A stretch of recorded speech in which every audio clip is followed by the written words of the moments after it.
Bloodstains don't wash out of memory, no matter how much champagne you pour over them. Standing in the middle of $1 million country club, listening to my own mother apologize for my military uniform, everything inside me screamed to leave. But running away isn't in a soldier's job description. Silence possesses a unique weight, depending on where you hear it. In a field hospital in Kandahar, silence means the bleeding has stopped, the monitors have flatlined, and you've lost the war against time. But in the opulent, silk-draped bridal suite of the Rosewood Estate in Connecticut, the silence that followed my entrance was entirely different. It was the heavy, suffocating quiet of absolute disapproval. "You've got to be kidding me," Chloe said, her voice slicing through the thick scent of hairspray and imported peonies. My sister sat perched on a velvet chaise lounge, swathed in $50,000 worth of custom Vera Wang lace. Her bridesmaids, a flock of identical women in pastel blush chiffon, stopped midway through sipping their mimosas. All eyes were locked on me.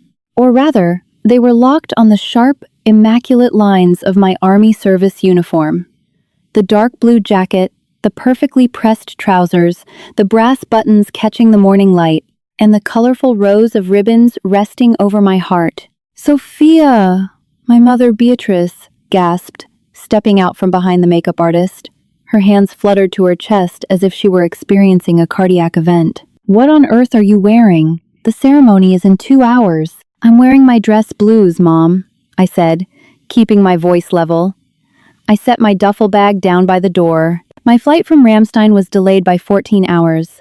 I went straight to the base at Fort Drum for Specialist Hayes' dignified transfer. I didn't have time to go to my apartment, let alone get fitted for the bridesmaid dress that I told you 3 months ago I likely wouldn't be able to wear. Chloe's face turned a mottled, furious red beneath her flawless, airbrushed foundation. "A transfer? You mean a funeral? You wore a funeral outfit to my wedding?" "It's a dress uniform, Chloe. It's what we wear for our most honorable occasions," I replied, my patience already wearing dangerously thin. I was running on 48 hours of no sleep, 3 cups of black coffee, and the lingering, hollow grief of watching a 22-year-old combat medic go home in a flag-draped casket. I am Major Sophia Jennings. I am a board-certified trauma surgeon in the United States Army. I have cracked chests open in the back of vibrating Black Hawk helicopters, pulled shrapnel from the spines of 19-year-old kids, and commanded medical units under mortar fire. But in this room, to this family, I was just the rebellious disappointment who refused to open a lucrative private practice in Manhattan. "It's black," my mother hissed, stepping closer and lowering her voice as if my uniform were a communicable disease. "Sophia, the color palette is blush and champagne. You look like a security guard or a police officer.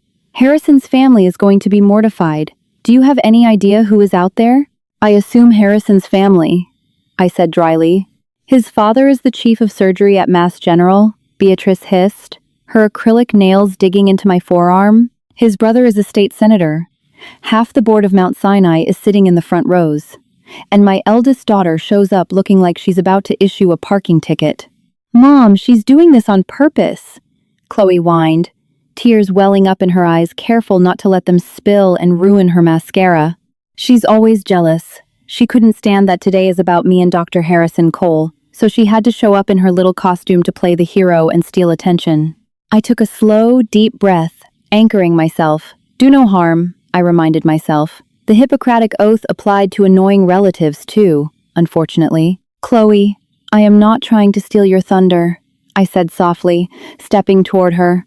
"I am exhausted. I just lost one of my best medics. I came here to support you because you are my sister, and I love you. I will stand in the back. I will stay out of the formal photos. But this is the only formal wear I have." Before Chloe could respond, the door swung open, and my father, Arthur Jennings, walked in. A wealthy corporate litigator who measured a person's worth entirely by their stock portfolio and their zip code. He took one look at me and stopped dead in his tracks. "Arthur, do something," Beatrice pleaded. My father looked me up and down, his eyes flicked to the gold oak leaves on my shoulders, the combat medical badge pinned above my ribbons, and the Purple Heart I had earned during a convoy ambush in Syria 2 years ago.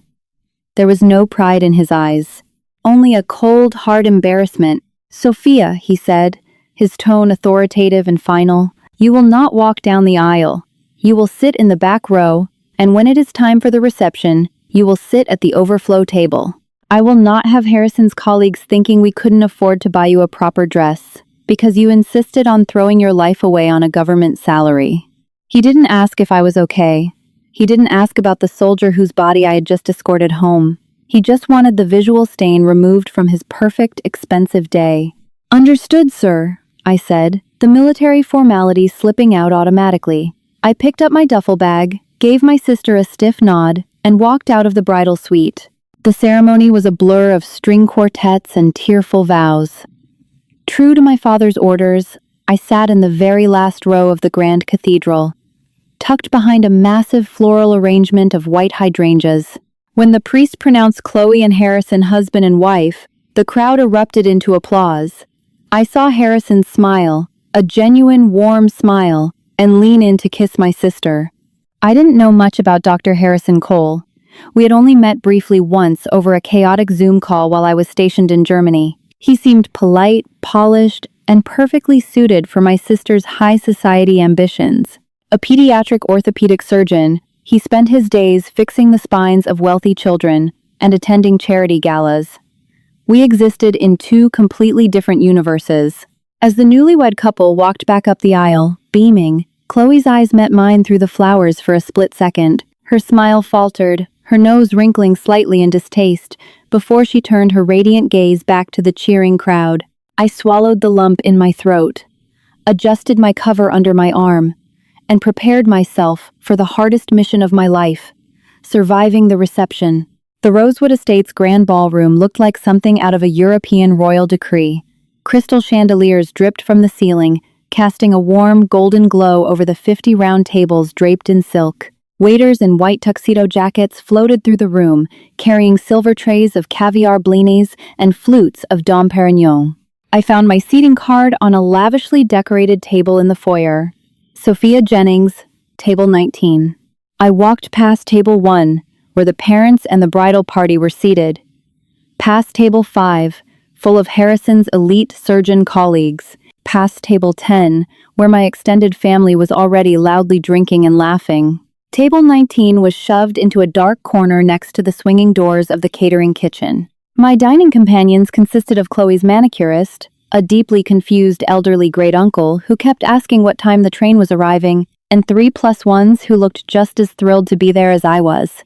"Excuse me, miss," a sharply dressed man from table 14 called out as I walked past. It was my cousin, Gregory, a hedge fund manager whose primary talent was failing upward. "Can you fetch us another bottle of the Pinot, and tell the chef the sea bass is a little dry?" A few people at his table chuckled. "I don't work here, Greg," I said, keeping my posture rigid. Gregory feigned a gasp. "Oh, Sophia, my apologies. I didn't recognize you. I thought the venue hired extra security. What's with the outfit? Did you deploy straight to the raw bar?" "It's my dress uniform," I said. Right. Still playing G.I. Joe, Gregory smirked, leaning back in his chair. "So, what do you actually do over there? Wrap bandages? Hand out ibuprofen to the guys who do the actual fighting?"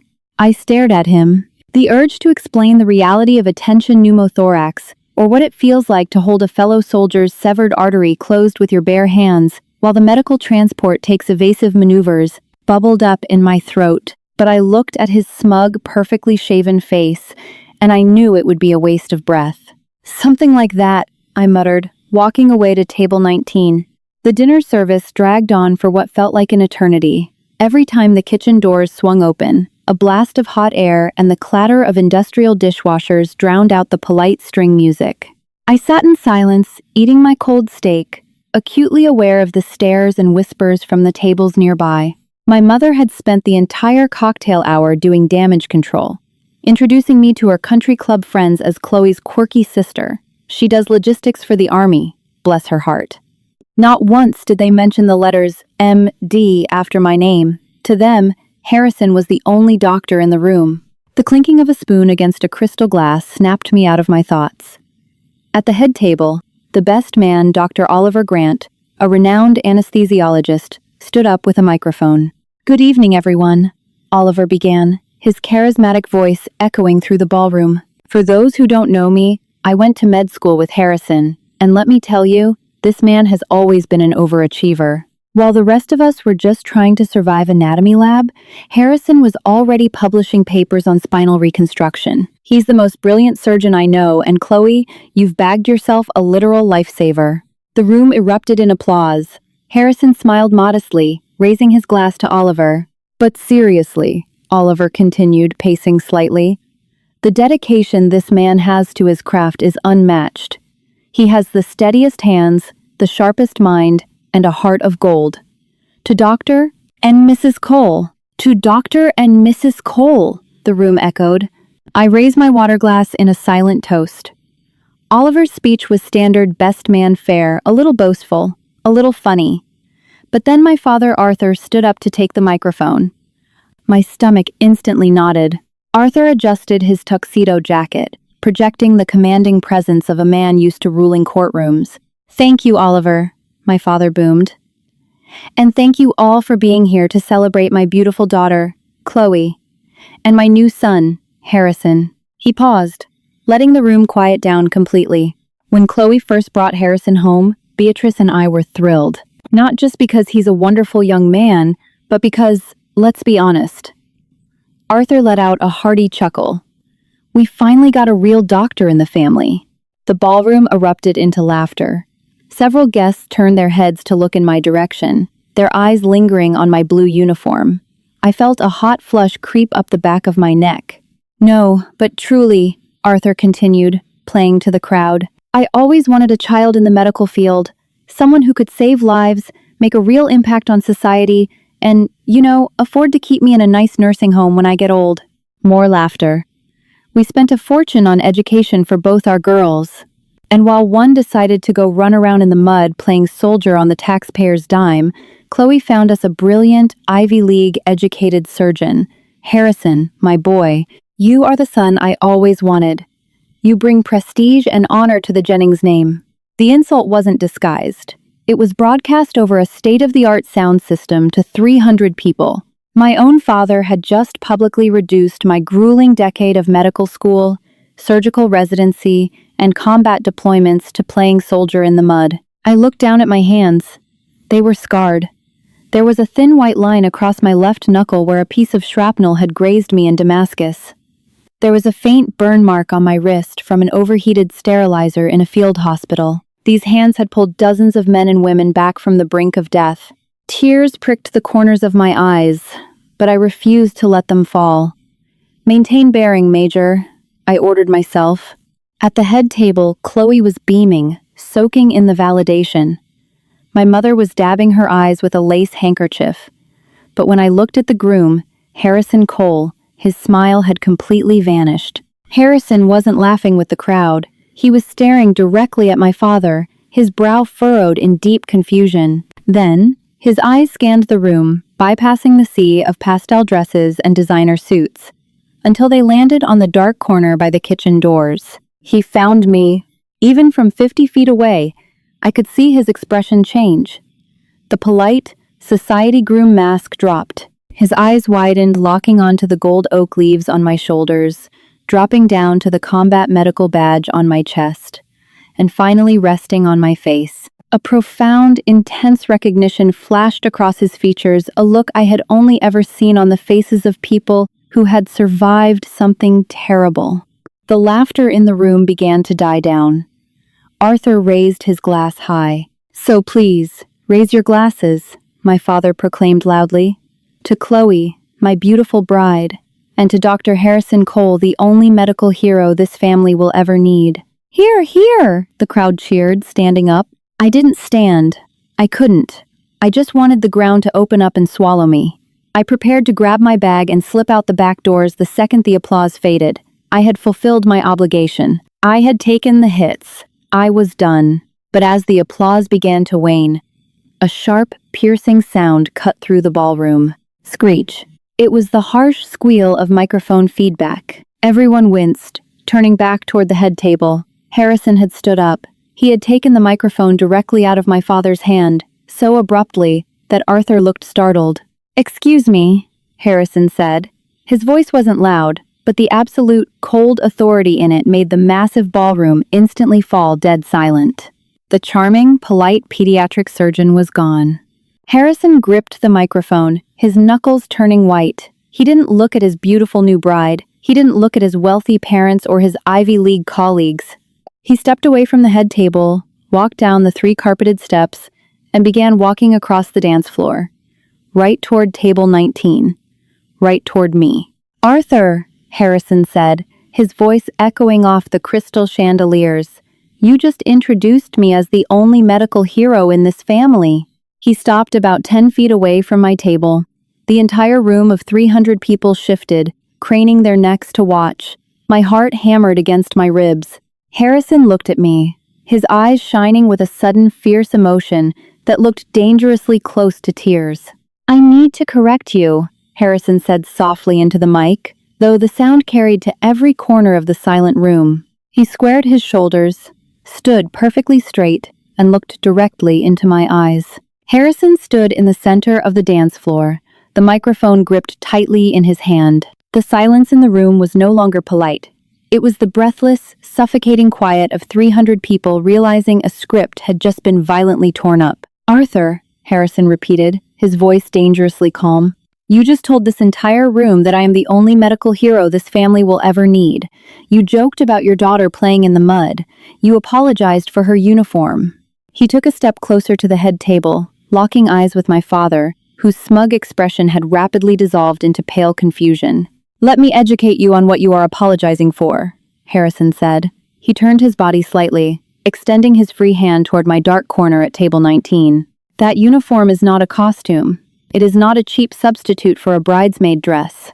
It is the United States Army Service uniform, and the woman wearing it has sacrificed more for absolute strangers than anyone in this room has ever sacrificed for their own flesh and blood." Murmurs rippled through the ballroom. My mother, Beatrice, let out a tiny, scandalized gasp, clutching her pearls. Gregory, my arrogant cousin at table 14, suddenly found the bottom of his wineglass fascinating. "Arthur, you bragged about my surgical precision," Harrison continued, pacing slowly, his eyes never leaving my father's. "You bragged about my Ivy League education and my pristine operating rooms at Mass General. But do you know what happens when my lights go out in the OR? The backup generator kicks in within 3 seconds. Do you know what happens when my patients bleed? I have a fully stocked blood bank a phone call away. I have teams of anesthesiologists, sterilized instruments, and a climate-controlled environment." Harrison stopped and pointed directly at me. "Major Sophia Jennings does not have that luxury. She operates in the backs of unarmored helicopters vibrating so hard it shakes your teeth loose.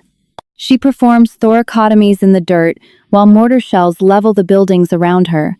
She doesn't just save lives, Arthur. She pulls people back from the absolute jaws of hell while actively being hunted."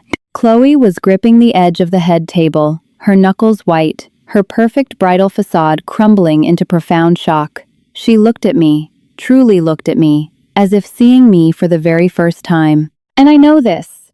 Harrison's voice cracked slightly, a sudden wave of raw emotion breaking through his polished exterior, "because 2 years ago, I almost lost the most important person in my world." The room froze. Harrison turned to the crowd. "Most of you know my younger brother, Captain James Cole," Harrison said. He gestured to table 5, where a handsome, broad-shouldered man in a tuxedo was sitting. James had a cane resting against his chair. I knew that cane. I knew the devastating femur fracture that required it. 2 years ago, James was leading a convoy outside of Damascus. They were ambushed. An improvised explosive device tore his Humvee apart. My breath caught in my throat. Damascus. 2 years ago. The ambush on Route 4.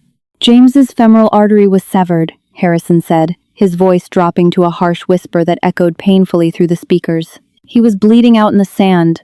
The medics couldn't stabilize him. The medevac chopper that flew into that active kill zone was taking heavy enemy fire. And the trauma surgeon on board didn't wait for the area to be cleared. She jumped out of that Black Hawk, ran through a barrage of shrapnel and gunfire, and clamped my brother's artery with her bare hands. Tears were streaming freely down Harrison's face now. He didn't bother to wipe them away. That surgeon took a piece of shrapnel to her own shoulder during the firefight, Harrison continued, his voice trembling with a ferocious gratitude. But she refused to let go. She held his artery closed for the entire 20-minute flight back to the field hospital. She operated on him for 6 hours. She saved his leg. She saved his life. Harrison turned back to my father. Arthur was completely speechless, his mouth slightly open, the microphone forgotten on the table in front of him. "You see that purple ribbon on her chest, Arthur?" Harrison demanded, pointing at my uniform. "That is the Purple Heart. She earned that because she took a piece of hot metal to her own body while shielding a 23-year-old kid she had never even met. You see that silver badge with the stretcher on it? That is the Combat Medical Badge. The military doesn't hand that out for passing exams. They give it to medical personnel who perform their duties while actively being engaged by the enemy." He took a deep breath, wiping his eyes, and looked around the room. The hedge fund managers, the socialites, the corporate lawyers, they were all dead silent. Several women were openly weeping. "I spent the last 2 years trying to find the surgeon who saved my brother," Harrison said softly. The military records were heavily classified due to the nature of the extraction. All James remembered was that they called her Major, and she had the calmest, steadiest voice he had ever heard. "Chloe never used your title, Sophia. She only ever complained about her sister who was wasting her potential overseas." Harrison laughed, a bitter, hollow sound. Wasting her potential. My God. Harrison walked the remaining distance to table 19. The guests parted for him like the Red Sea.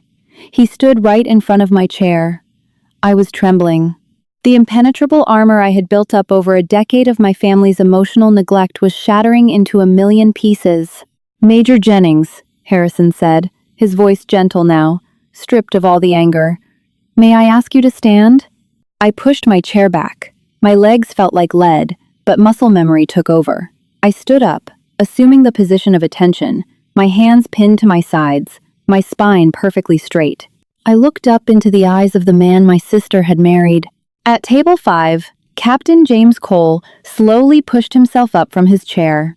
He leaned heavily on his cane, navigating his way through the maze of silk-draped tables until he stood right beside his older brother. James looked at me, his eyes wide with a recognition that transcended words. "Doc," James whispered, tears spilling over his eyelashes. "It's you." "Hello, Captain," I managed to say, my voice thick with unshed tears. "It's good to see you walking." James didn't say another word. He just dropped his cane, ignored the agonizing pain that must have shot through his reconstructed leg, and threw his arms around my neck. He buried his face in the shoulder of my dress uniform, the very shoulder that had taken the shrapnel meant for his chest. I hugged him back, squeezing my eyes shut as the first tear finally fell. The ballroom was completely silent, save for the muffled sobs of the guests witnessing the reunion. When James finally pulled back, he wiped his face, stood as straight as his injured leg would allow, and snapped a crisp, razor-sharp salute. I returned it instantly. Harrison stepped forward. He reached out and gently took my hand, breaking the formal military protocol to hold it in both of his. "Sophia," Harrison said, his voice amplified by the microphone still in his other hand, "when Chloe and I get back from our honeymoon, I am stepping down from my position on the board at Mass General. I've realized today that my priorities have been severely misplaced. But before I do..." He turned to the crowd, his gaze sweeping over the elite attendees, finally landing squarely on my father and mother. "I want everyone in this room to understand exactly who they are sitting with tonight," Harrison commanded. He raised his microphone one last time, his voice ringing out with absolute, unshakable conviction. "Doctor, that salute is earned in blood, not bought with a medical degree," Harrison declared, looking right into my eyes. "You are the greatest physician I have ever had the honor of standing in front of. And if this family cannot see the absolute giant that you are, then they do not deserve you." The silence held for one suspended heartbeat.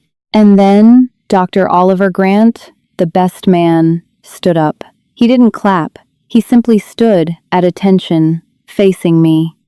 At table 5, the chief of surgery at Mass General stood up. Then, one by one, the state senators, the hospital board members, the hedge fund managers, they all stood. A wave of rustling fabric echoed through the grand ballroom as 300 of New England's wealthiest elite rose to their feet in absolute, reverent silence. I looked at the head table. My mother was sobbing uncontrollably into her hands.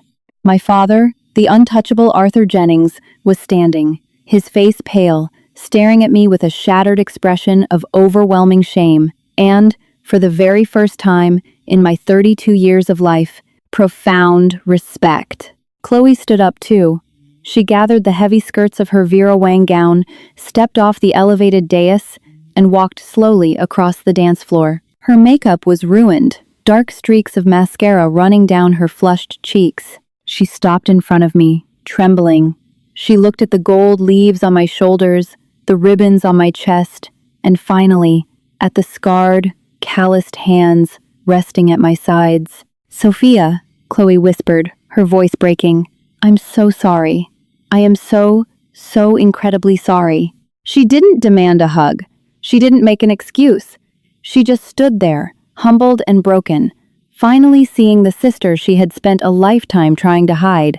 I looked at Chloe, then at my father, and finally at Harrison, who was smiling at me through his own tears.